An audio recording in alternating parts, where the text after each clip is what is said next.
All right, so let's start the program off with something that I'm seeing people make a lot of mistakes lately, and just Friday it happened, and I'm compelled. On this show, next week, next Sunday show is going to be our 21st anniversary show. We started the show on September 17th, 2000. This will be our 21st anniversary of the program, and over the years, I've talked about estate planning, I've talked about the mistakes that people make, but it's so important to every few months or so to go over it again, because it's an area where many Americans drop the ball. And it blows me away how many people I see that don't even have a will. I'm talking people in their 60s and 70s, don't have a will. And it blows me away. And these are people with substantial assets. And like I said, I'll tell you what one of my clients had happen. Just a big mistake that's going to cost them tons of money. So people make a mistake. So what's an estate plan? And an estate plan simply lays out, who gets your assets when you pass away. The one thing we all know is we can't take the assets with us when we die. And that's been true going back in history. It's never been that case where you can take it when you die. You come in broke, you go out broke. And that's the way it is. So what's your estate? Your estate is a collection of everything you own. Money, property, personal belongings. And no matter how much you have, a little or a lot, they need to go somewhere after you pass away. And that's where estate planning comes in. Also, estate planning deals with issues when you're incapacitated or disabled. That's part of estate planning. Who's going to take care of your finances when you can't? Now, when people think about estate planning, the first thing they think about is the will, and that's usually the primary document that we all need to have. And it doesn't matter how old you are. A lot of young people come to me and say, I don't really have that much in assets, why do we need to have a will? Well, if you have any assets, you need to have a will. Otherwise, it's a mess. Who's going to get it? You own a car. It's that simple. But most important, what young people don't really understand is that the will is a very, very important document for young people with children. Because in the will, you name a guardian for your child if you and your spouse pass away. Now, granted, the chances of two young people who are married passing away together is very rare. But it happens. It could be a car accident, plane crash, disease. I mean, it could be anything. So a will, in this case, is going to be a very, very important document because you don't want the court to decide who's going to be taking care of your children. That's a decision that you need to make. Now, I was very young. I've had a will since I was 25, and I talked to one of my brothers who I felt would be, a good guardian for my children, and I asked him. You have to ask that person. You just can't name somebody a guardian if they're not willing to do it. So I asked him, would you be willing to be a guardian to our children if something happens to me and my wife? And my wife and I travel a lot and so forth and so on. Something could happen. And he said he would do it. And in my will, I named him as the guardian for my children. So if I was to die, the most important asset I have, which is my kids, I know will be taken care of by the person I want it to. And a lot of young people. So if you have kids and they don't have wills, you got to tell your kids what I just told you. Because it's so important. And I've seen this happen. I've seen children get caught up in terrible, terrible custody issues under this scenario. So it does happen. So let's start off with the will. And what the will covers and what it doesn't cover. And this is where people make a lot of mistakes. Is that there's certain assets that you own that the will have no effect on. Any account you have that's jointly held with somebody. And this is a mistake people make. I put my daughter's name on my brokerage account because I can't deal with the broker anymore, so she's handling the issues for me. Well, when you die, it becomes her account. Now, you may have 3 kids that you want to split it evenly with. You never ever put somebody's name on an account. You're gifting them half of it, and in most cases, they're going to inherit the balance when you die as the survivor.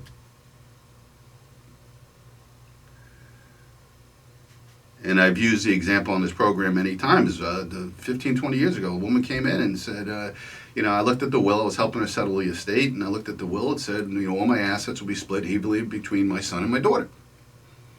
Then I said, what's the assets? And she showed me a statement from Merrill Lynch. $900 and something thousand brokerage account.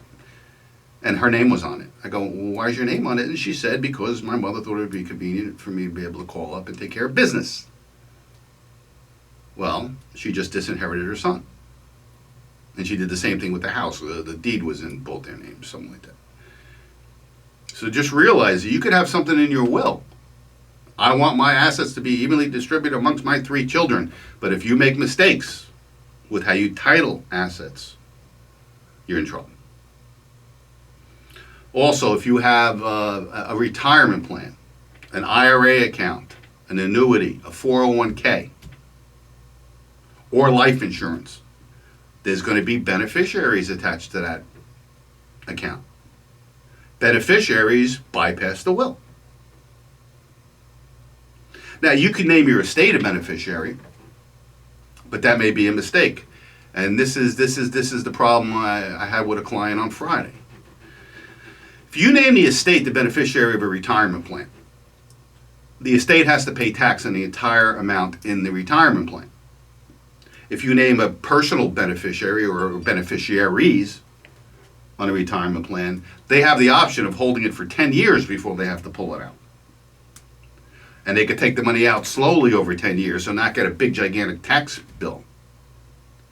So this is what happened.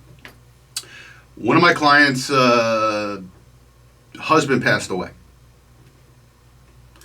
And the children, we sent them change of beneficiary forms because the father was the beneficiary of the mother's IRA account. Well, he's dead now. So we had to change that, and they failed to get the document back to us. We get a call Friday, my mom passed away. And, I'm supposed to be the beneficiary of the IRA. Well, no. The father's the beneficiary of the IRA. There's no contingent beneficiaries. Well, a contingent beneficiary, you can name a contingent. If the primary dies first, the contingent would be the second. So many people, when they open up an IRA account, they'll name their husband or wife as the primary beneficiary, and contingent beneficiaries their children. That way they don't have to change the beneficiary when the primary dies. It's kind of like a will. If my husband predeceases me, my assets are split evenly amongst my 3 children. But by not changing the beneficiary designation, now the estate is the beneficiary. Which means the entire IRA account is taxable this year. And there'll be quite a bit of taxes that need to be paid on that. Which means less money for the beneficiaries ultimately. So beneficiaries, very, very important that you understand the beneficiaries bypass the will, and titling bypasses the will. Also, there's a third way of doing it. It's called payable on death accounts or transfer on death accounts. That is not a joint account. That's still an account in one person's name, but when that person dies, it transfers to the person on the transfer and death. And that bypasses the will, it bypasses probate. So a lot of people, I have an account that came in, his wife just passed away, and he didn't want all kinds of hassles, with probate and everything. So all his accounts, we put transfer on death to his children. So all they have to do is come in with a death certificate, the accounts go in their names, done. Now, assets that don't have a beneficiary, assets that are not jointly held, have to go through what's called probate. Probate is where the probate court goes through your will and then gives the executor what's called a letter of testamentary. It names the executor as the executor. So if your will says, my son Louis is going to be my executor, Louis will bring that will and the death certificate to the surrogate's court in the county that the deceased lived in. So if you lived in Toms River here in New Jersey, you go to the Ocean County Courthouse with the death certificate, with the will, and you'll walk out with the letter stating that you are the executor. You can't really do anything with the estate without having that letter. So that's the first thing you do as the executor, is to probate the will, and that's called probating the will. It's a very simple process. A lot of people think that settling an estate is complicated. It could be, depending on the complexity of the estate. You know, is there businesses involved, a lot of real estate, what have you. But as far as probating a will, it's simple. It'll take you less than a half hour. You walk in the courthouse, they'll type some things out of the will into the computer, and you'll walk away with a letter saying you're the executor. That's a legal document that you could walk into banks and take care of business and distribute funds. So everything that does not have a beneficiary, or is not jointly titled, or doesn't have a transfer on death provision, is called the residual estate. And it's only the residual estate that the will has effect on. Everything else will bypass the will and go through the beneficiary or transfer on death or survivorship. So you got to understand that how are my assets titled? Because it's so important. Because you may inadvertently disinherit part of your children. Or it may not be equal distribution. Now you could say, well, my son or daughter will do the right thing and make sure their brothers and sisters, get their share. Not necessarily. Not necessarily. Trust me, I've seen it all in 37 years in this business. I've seen it all. Money makes people crazy. And you would be surprised. Now, most families, that's probably the case. Sometimes when we're doing Medicaid planning, we're trying to protect assets from nursing home costs. And we want to put money in the children's names to start the look-back period. But many times when we do that, I have to ask a lot of nosy questions of my client. I have to say, let me ask you about your kids. Are they all good with money? Do they have stable marriages? Who's the most responsible with money? Who's the most irresponsible with money? Who has credit problems? Who has vices? So we may have to put the money in one child's name, with the understanding that when I pass, that child will do the right thing and split it equally with their siblings. But legally, they don't have to. And that's what you got to understand. And I always say, will this child do the right thing with their brothers and sisters? And the clients will say, absolutely. I have no doubt that my daughter would do the right thing. And others tell me, I think so. That's a big problem. Another mistake people make is that they don't update their will. I gave an example before. Someone died. You had to update the beneficiary on an IRA account. But if things change in your life, you get divorced. That's a biggie. You have additional children. If your will says my assets are split evenly between my son John and my daughter Sue, and then you have a baby after you did that will, you have to know that you have to go and change that will to include baby. And some people don't think of doing that. So the process is, when we settle an estate, a typical estate, the executor, the first thing they do is they go to the courthouse with the will, with the death certificate, walk out with the letter of testamentary, naming them executor. Now, everything that happens has to go through the estate account. Anything that's the residual estate that doesn't have beneficiaries has to go through the estate. You stop ceasing to exist as a financial entity the day you die. After that, it's the estate of. So the next thing you do after you get the letter naming you the executor is you have to get a tax ID number for the estate.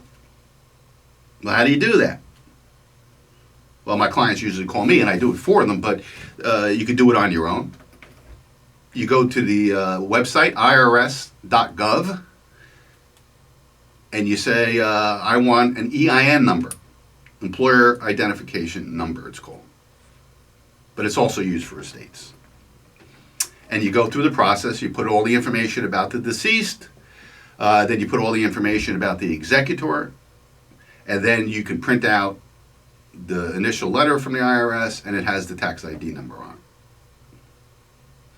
And then you go to a bank and you open up an estate checking account. Because everything that's going to go to beneficiaries has to funnel through the estate checking account. You just can't start giving money to people right out of mom's account. Mom's account's going to get frozen.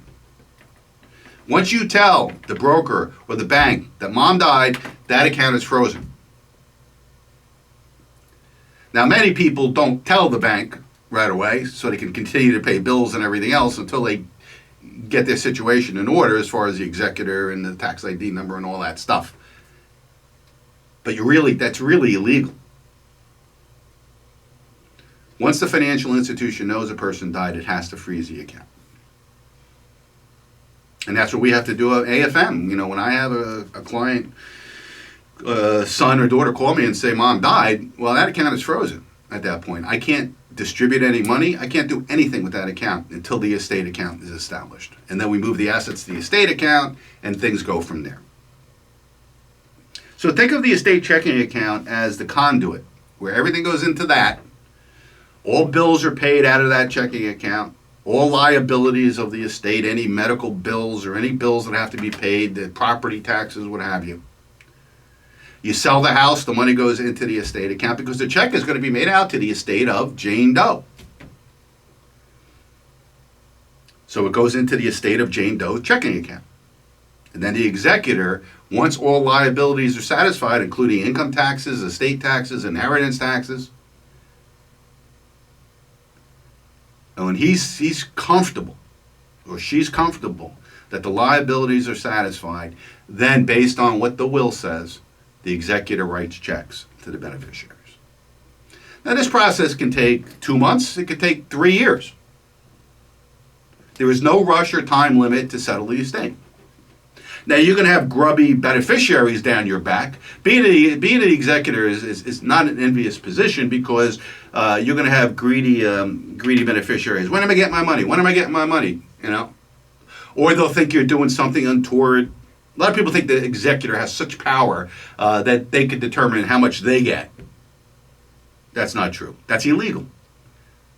The executor has a fiduciary responsibility, a legal responsibility to satisfy all debts that the estate has and then distribute the assets based on the instructions of the will. But, you know, you could have a brother or sister think, whoa, why is it taking so long? What's he doing? Is he doing something underhanded? And it can cause ill will. Now, who do you name as executor? Well, most people name their spouse as executor or their children. Now, that may not be the right thing. I mean, if you have a spouse who is very, very inexperienced managing money or making decisions financially, well, maybe that person shouldn't be your executor. Maybe your son or daughter should be. Or maybe your attorney should be. And there's professional executors out there. I myself have done that. You know, there's people you can hire to be executors of your estate. And many people do that because they don't want to give the burden to their children or their spouse or whatever, so they have somebody else do it. Now, executors get a fee. Now, in many families, the executor fee is waived, you know, and it depends on what type of assets are in the estate and so forth. There's a percentage that you get as the executor, and rightfully so, because being an executor is no fun. It's going to take your time, your energy. It can be very stressful, as I said. And maybe it's not your brother or sister that's down your back, but, you know, it's their spouse. In my book on estate planning, I say in-laws can be outlaws. But think about who you want to name as executive, somebody who's competent to do that. Now, also in certain states that have either estate tax or inheritance tax, it's up to the executor to satisfy those taxes. In New Jersey, here we have an inheritance tax. It's very, very burdensome. There's no inheritance tax if your kids or your grandkids inherit your money. If you have direct descendants straight up and down, there's no inheritance tax in New Jersey. But if you're a brother, a cousin, a friend, there's inheritance tax. And that's as much as 15% of what you're going to inherit. So you get a $100,000 inheritance coming, $15,000 is going to the state of New Jersey. And it's up to the executor to make sure that that tax return is filed and those taxes are paid before the estate is distributed. And when you have rookie, amateur executors, most executors have not done that before. Most people are executors once or twice in their life, so they don't have the experience. They'll start distributing money, not realizing that, hey, wait a second, there's inheritance taxes that have to be paid. There's estate taxes that have to be paid. There's final income taxes that have to be paid. Only 6 states in the United States have inheritance taxes, New Jersey being one of them, Iowa, Kentucky, Maryland, Nebraska, and Pennsylvania. And I tell you, I had a client recently die with a $2 million estate, had no children, so every one of the beneficiaries was subjected to inheritance tax. It was almost $300,000 that came out of the estate that went to the state of New Jersey. It's confiscatory tax. It's not fair. It's not right. At least in New Jersey, we got rid of the estate tax. It used to be, it was a $675,000 exemption, so you had $1 million estate, you're going to pay inheritance tax, and you're going to pay estate taxes on top of it. And again, it's just a money grab. All right, so what's the process to get your estate? First of all, you do not need a lawyer. A lot of people think, I got to spend a lot of money on a lawyer. You don't, really. I did my estate plan without a lawyer. There's so many resources online that you can go to do a basic will. But the first thing you need to do is make a list of all your assets that don't have beneficiaries on it, or jointly titled or transfer in death. That's the residual estate. That's the estate where the will come in effect. And then you decide how you want to distribute it. And there's a lot of great resources online. The average person can do their own will. But there's more to an estate plan than just a will. There's the power of attorney. A power of attorney allows somebody else who you name as your agent to handle your financial affairs. In essence, they're you. They could do what you can do. They could pay your bills. They could distribute money. They can gift it. They could do anything that you can do. And that's why you have to be really careful on who you name as your power of attorney. I had a client who named one of their children as power of attorney. They deeded the house into their name, unbeknownst to anybody. He had the document that gave him the right to do it. He stole the house from his brothers and sisters.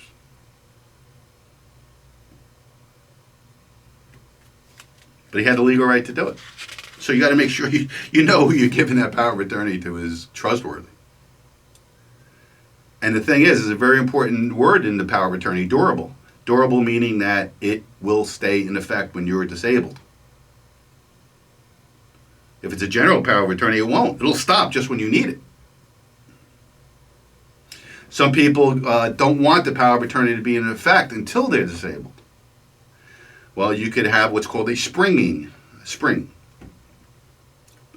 power of attorney, which springs into effect when you become disabled. Nobody could use it while you're still healthy, and you have to be defined as disabled. But most people give a general power of attorney. That is durable and is actually in effect now.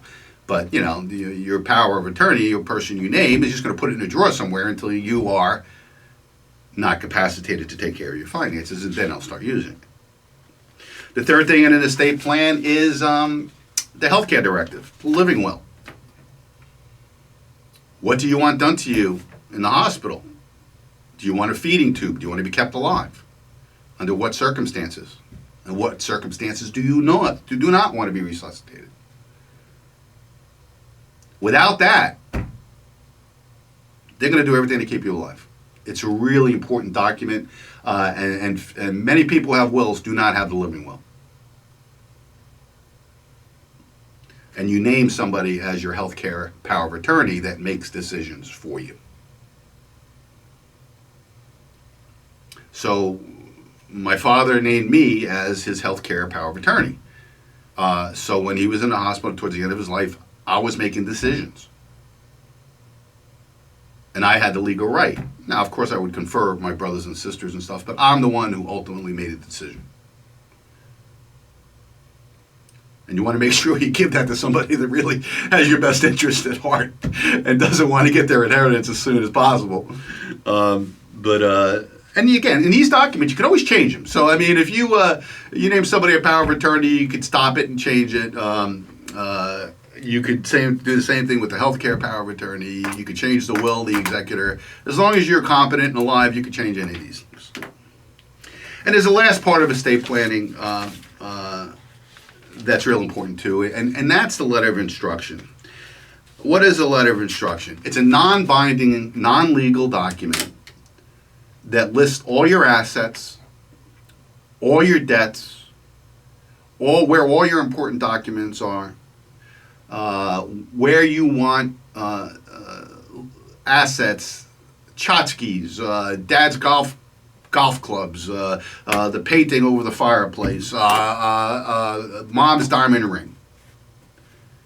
You know, more families fight over that stuff than the real money because they're sentimental. Now you have two daughters fighting over mom's diamond ring. You know, well, in the letter of instruction, unless you're specific in your will, you list items and who gets what. Again, non-binding because it's not a legal will. But at least it says, look, it says right here, Mom told me I'm getting this ring. And you can write the reason why, where that item is located. Now, 20 years ago, I put together my own letter of instructions, like 20 pages long. It lists all your debts, all your assets, who your attorney is, who your financial planner is, the phone numbers, where your tax returns are, where's your safe deposit box. And that's another thing. Be organized and let your executor, your family know where your important documents are. You know how many people go on a wild goose chase trying to find out what assets mom had? Especially if your parents are very secretive about their money. Well, where's their account? Is it at Vanguard or Fidelity? Do they have other accounts somewhere that I don't know about? Where did she put the will?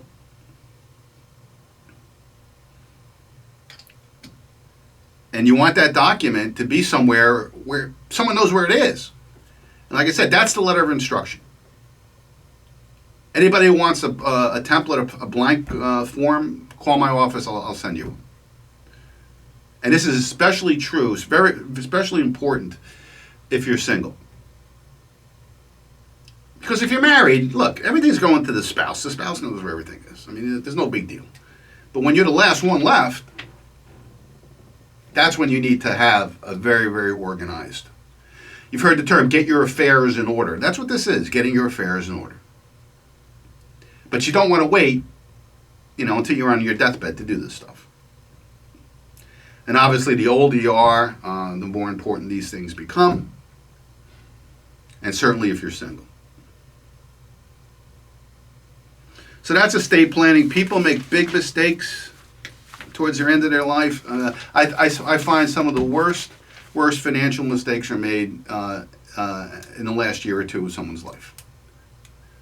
By haphazardly putting kids' names on accounts, giving money, giving it to the kids, not understanding you're disinheriting the other kids, not having their will up to date.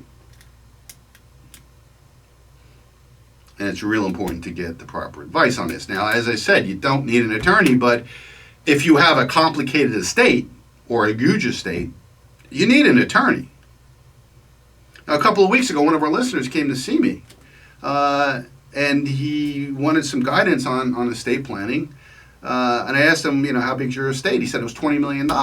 And I was like, you came to the wrong person, because that's above my scale. I mean, you need a high-powered, expensive, you can afford it, estate planning attorney that is familiar with trusts and the tax laws and everything else that needs to be done with a complicated, large estate. So yeah, if you could afford it, yes, you would want professional advice and to make sure everything's done right. But if you have a very simple estate, you have your house, you have a brokerage account, a savings account, car, you could do it all online. And you could do it for very, very little money. There's a lot of legal things online. LegalZoom.com is one. But just Google wills, will templates, powers of attorney, and you'll have all kinds of different websites to go to. And, for $60 you download a program, the template. You type it right online. A lot of times you print out the document.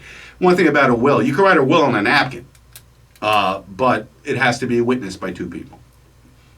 And just realize that every state has different laws when it comes to this kind of stuff. So, depending on the state you live in, make sure you're familiar with what constitutes a legal document, whether it's a will or power of attorney or a living will.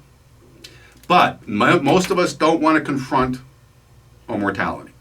So we delay this stuff, we delay it, and as it turns out, many people die suddenly. And look, we've heard the stories. Aretha Franklin died without a will. Prince, what was he worth, $150 million? They're still fighting over his assets. So don't leave a mess behind. Be organized towards the end of your life. Have the letter of instruction where everything is. Make sure your family knows where your documents are. Make sure you've reviewed your estate plan, your beneficiaries, and everything is the way you want it. Otherwise, you're going to leave behind a mess. And if you don't have a will, now the court's got to get involved. You're intestate, and then it's a big, big mess. So don't delay. Like I said, I still see people in their 70s come to me, don't have a will. It just blows my mind. It's so terribly irresponsible. So if you're one of those people, get on the horn tomorrow and try to start getting the ball rolling with your estate plan. All right, 732-505-1160 is our call number. Time for a break. My name is Lou Scatigna. Don't go away.